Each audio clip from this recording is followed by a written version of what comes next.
Big John, Big John. Happy Tuesday, everybody. Tuesday the 10th. It's about 5 o'clock in the afternoon. Got up a few hours ago, got something to eat. Tammy wanted to rototill the ground up in front of the porch, so I drug the rototiller out. You can see the patch. Put some gas in it, fresh gas in it. One pull and it's started. So I just put a teaspoon of gas in it. So it run pretty rough, then let it go, and she started to warm up. But it's a cheap design. It's a little Troy built, nice little rototiller. The drive system on it is a joke.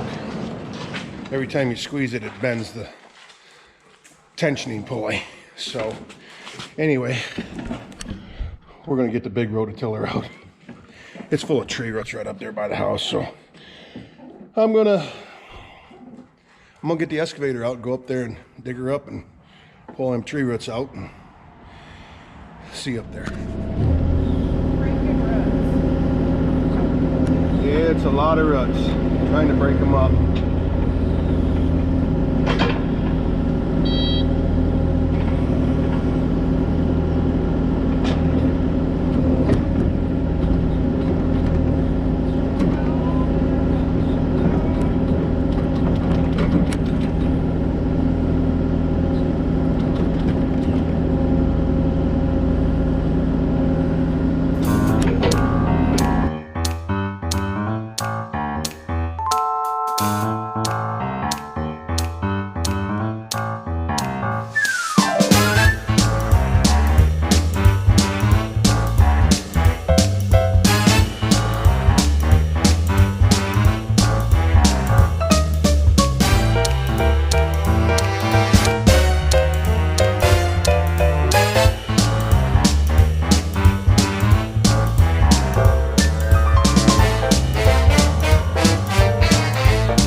Now the work starts. I had to be careful because there's an overhang on the porch there. So got her all uprooted, so now we can pick up all the roots and rake her flat. Wonder why that quit. Oh well. Fresh battery, yeah. That's a heck of a rototiller, isn't it? So now the work begins. Get all these roots pulled out of here. All the dirt taken off of them. Yeah, let me show you this rototiller. Like I said, it's a nice little unit. It's got pins that you can engage the wheels. There's a hole there, but that wheel's stuck, so it was spinning. But here's your engagement. This handle here, you pull it, and it pulls that little lever over. You see how it's bent? Well, the more it slips, the harder you have to pull. If you look at this, it's already cocked, and I bent it back straight. I've taken it apart. It's just a thin 1/8 inch sheet metal stamped L, and it twists real easy. When it twists, it runs at an angle and it throws the belt, and when the belt gets throwed and straddles these two pulleys right here, this is what happens to it. It's just apart. It's junk. Throws the reverser belt off. It's a piss poor design, but she started. she started and ran. First pull. Of course, fuel's dripping out of the carburetor, which is to be expected. So yeah, we got a lot of roots to pull. Get the garden rake out here and level things out. Didn't tear the yard up too bad. So yeah, I don't know what this piece of pipe was for. I have no idea why there'd be a piece of pipe there. Probably an old water line at some point. It might have come off of that spigot over there. But yeah, now the work begins. Guess we'll go grab a garden rake. All right. Tammy's planting her hostas. Ruckus, get out of there. So she's planting her hostas that she broke up. A couple hours worth of rake and hoe, and we got it looking not too awful bad. A lot of tree roots, but they'll deteriorate down. It's a little wet back in there, so it's a little cloddy, but I don't know if you can see the pile. Two great big wheelbarrow loads of roots. But what do you think, honey? Thank you. Oh, you're welcome. Get my hostas, and then got a friend gonna give us some yucca plants. Get those put in, and then add my own. Yep. Scott, my boss, that we took the house trailer frame down to their property down there. Shelby, he's got yucca plants down there.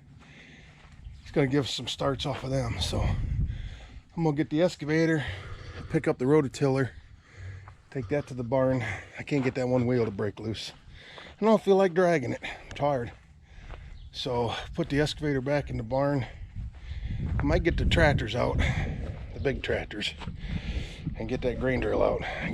Get them transmission put back on that. I see there's neighbors over here planting about 3/4 of a mile away, but that's all high sand. But yeah, so we'll see what goes on. You use your excavator to carry your rototiller back to the barn. You might be a redneck or lazy, or both. Like I said, that one wheel's tied up on the axle and it won't spin freely, so the excavator was right there. So we're gonna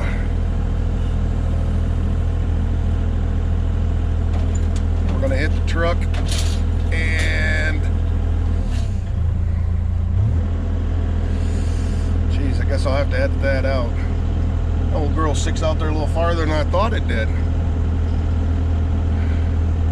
Didn't drop it though, thank goodness. All right. Swings pretty fast out there too. Easy.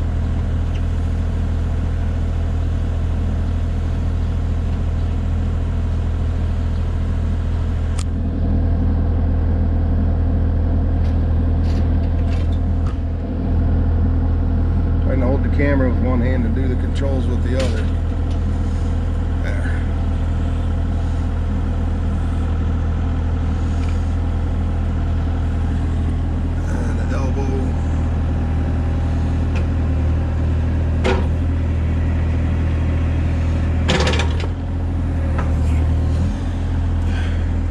Wasn't perfect, but it worked. Well, it's Tuesday evening now, and this pile is still smoldering, so we're gonna do a little bit of stirring. Let's see if we can't get this burnt down some more. So I got a bunch of stuff to burn up too. Bunch more.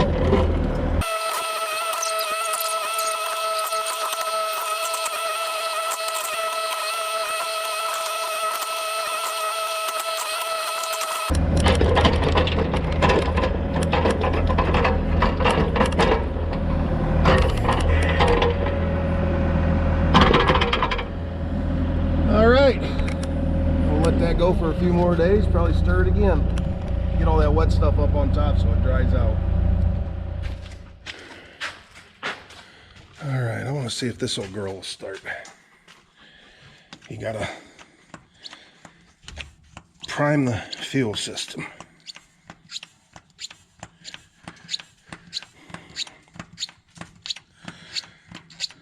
get a set of filters for it. This old girl ain't got hardly any hours on her in the last few years. Well, ever since I bought Bertha. All right, let's see. Cold start? Where can we set you guys?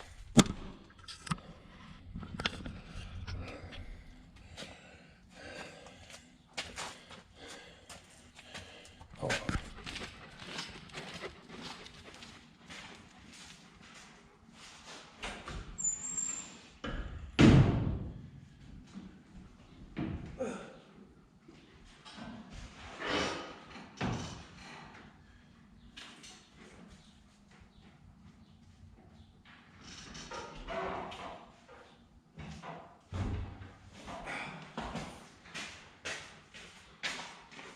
Battery disconnect.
Pretty uneventful. I did have her battery tender on it all winter, so I'm gonna go around and get that unhooked. All right, now we'll see if Bertha feels like starting. Which, ouch! Oh, ow, ow, ow, ow, ow, ow, oh, that's the first time I've done that in a long time. Oh, that hurt. That's gonna leave a mark. Putting that down for a camera mount. Wow.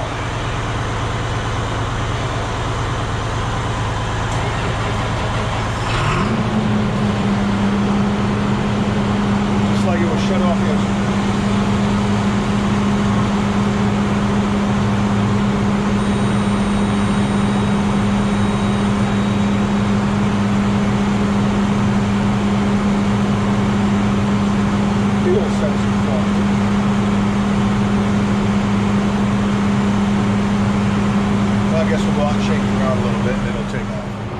Got her out here and moved her around a little bit, and it took off. Now it's showing full tank like it's supposed to be. 160 gallons. So I think the tank holds 165. But I run it around a little bit this winter. Went back and skidded some logs and stuff. A couple of them great big ones. So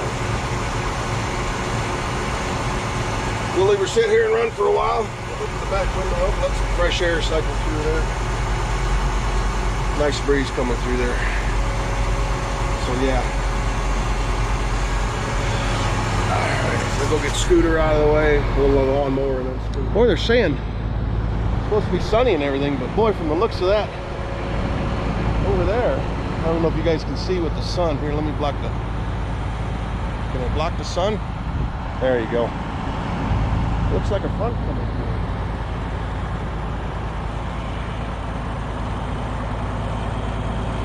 I might pull radar up.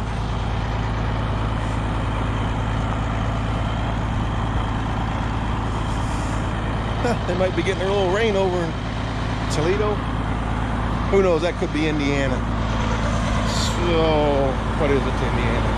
About 85, 90, about 90 miles. Yeah, about 90 miles to Indiana. So we'll move the lawnmower over there. We'll get Scooter out. We'll get the 2470 out. And we'll go from there. do you think, Ruckus? Will it start?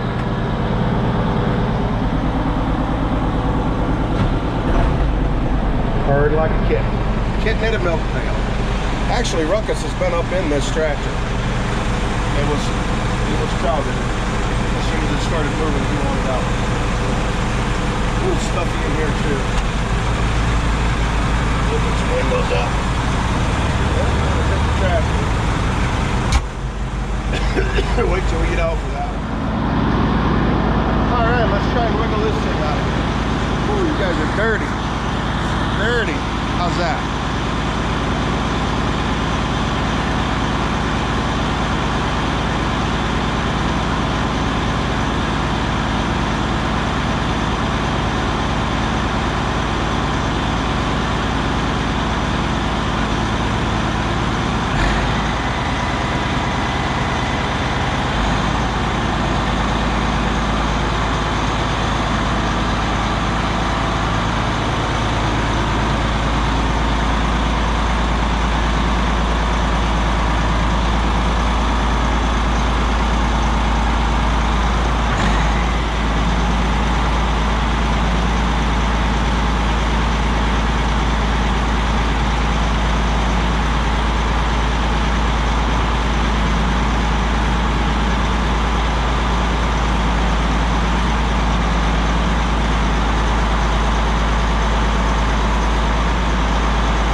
I don't know if you can see it or not, but the old girl's got crab steer. Front axle's turned independent of the back. Well, you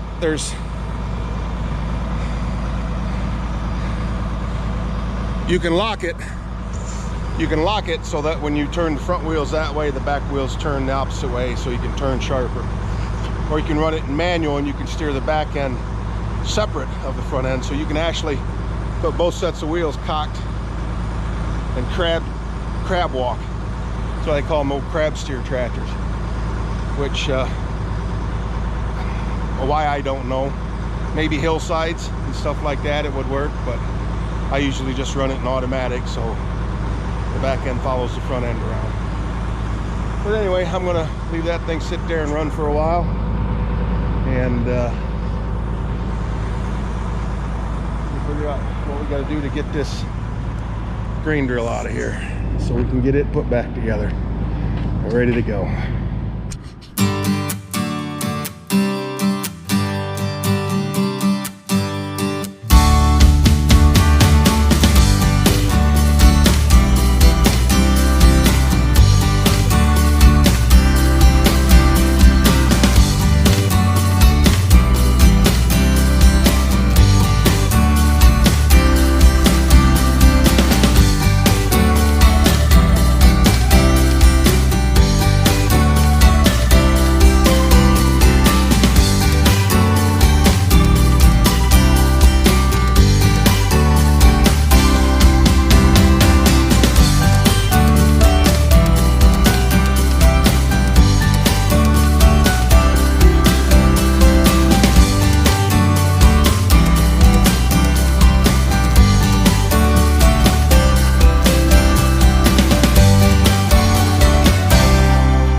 Well, Kirk left, so we're gonna get the Bobcat out. We're gonna hook onto this grain drill, pull it out here in the middle of the floor so I can work on it, get her all greased up, get her checked over, ready to go.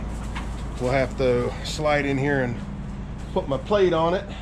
Actually, I'm gonna grab that and drag it out here.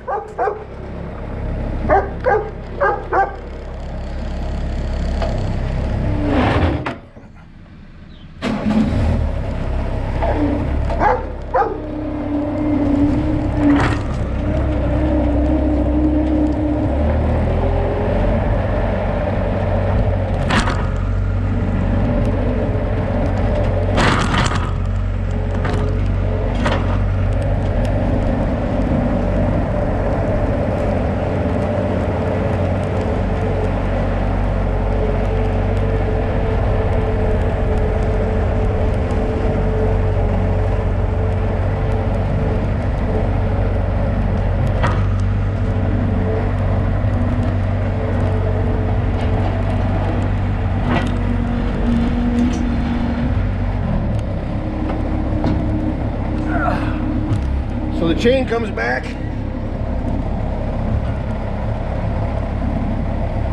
Chain comes back and wraps around the main frame. And then back down the hooks to itself.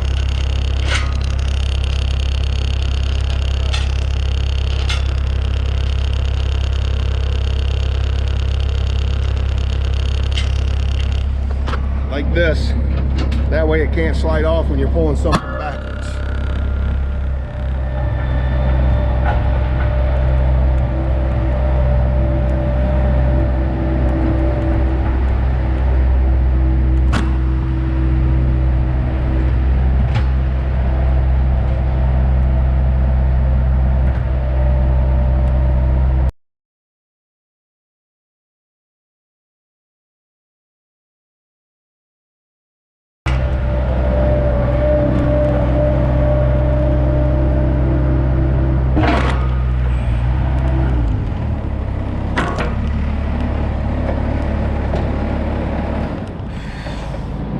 Yeah, when I made this plate up, it was just some scrap stuff that I had laying around.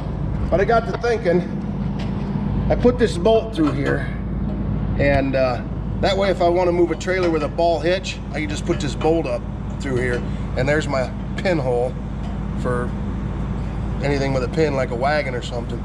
But like a trailer with a ball hitch, I'll put that ball up under there. And that works good on this.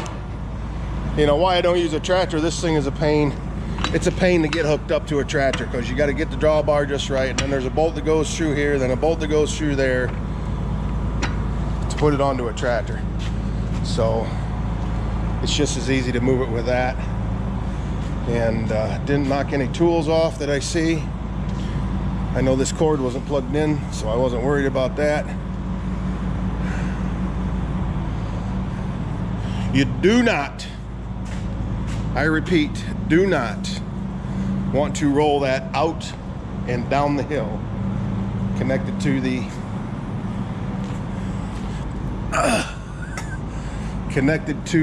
Bobcat. How do I know that? I did it one time, and I think I had the chain, the safety chain, wrapped around.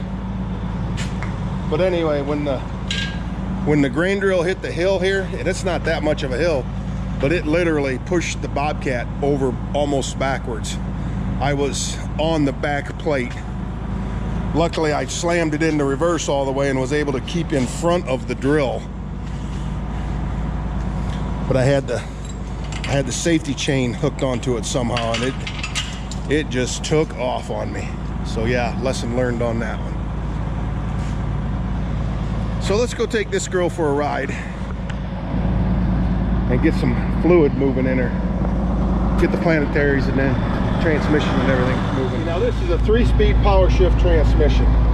You've got your range here, which is 1, 2, 3, and 4. And then you've got this power shift on the fly. So it's in first, you go up to second, and then up to third. Now when this thing is cold, it'll stall the tractor when you shift down. Unless you got her revved up. That's why you gotta leave her sit. Then you back her down. That's back to second, back to third, and then reverse is also there too. But you gotta clutch it to go into reverse. A lot of guys used to put them in reverse like that to heat the transmission up. Well, you come to find out that's not a good thing on them, because it's holding one clutch part way and spinning another clutch. So yeah, they figured out it was hard on things.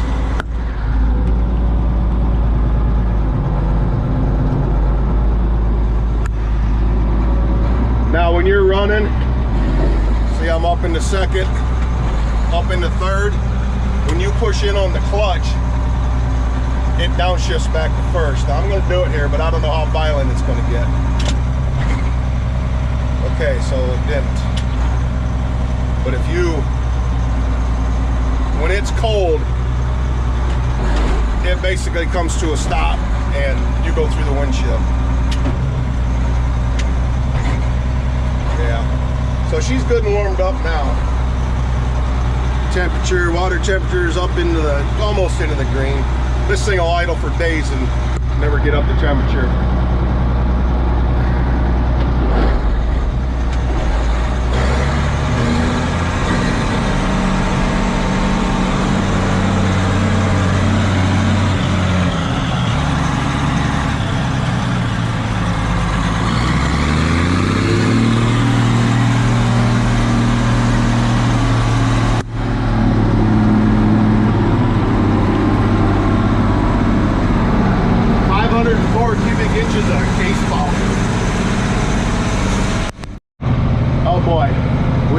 around. There's a skunk. There is a skunk.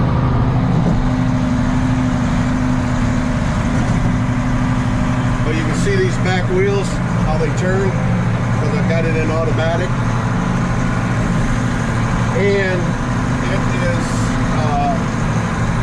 dependent on flow too. When you're idling, they don't move. That's good. So yeah, maybe we'll run down the buffer strip on the other side.